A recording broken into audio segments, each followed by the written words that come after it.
ఉదాహరణకు అదనపు డబ్బు రూ. 30 వసూలు చేయడాన్ని మీరు అడ్డుకోవచ్చు లేదా ఫిర్యాదు అనేది చేయవచ్చు. ఎలా అనేది ఇప్పుడు మనం ఈ వీడియో ద్వారా తెలుసుకుందాం. దీనిలో నెంబర్ 1, అదనపు డబ్బు చెల్లించడానికి నిరాకరించండి.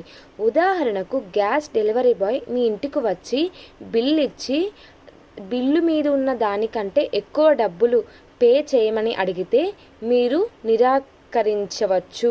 లేదా ఆ బిల్లులో ఎంత అయితే అమౌంట్ ఉంటుందో అంత అమౌంటే నేను పే చేస్తానని స్పష్టంగా తెలియజేయండి. నెంబర్ 2, బిల్ అనేది అడగండి.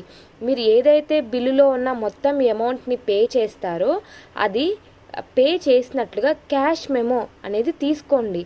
ఈ బిల్లులో డెలివరీ బాయ్ యొక్క సిగ్నేచర్ మరియు గ్యాస్ ఏజెన్సీ యొక్క స్టాంప్ అనేది ఖచ్చితంగా ఉండాలి.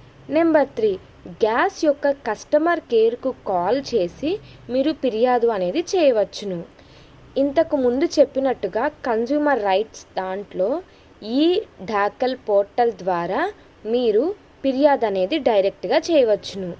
నెంబర్ 5, మీ దగ్గర ఉన్న లేదంటే మీ చుట్టుప్రక్కల ఉన్న న్యాయవాదిని సంప్రదించి త్వరితంగా ఎలా పరిష్కారం పొందాలి అనేది మీరు తెలుసుకోవచ్చు.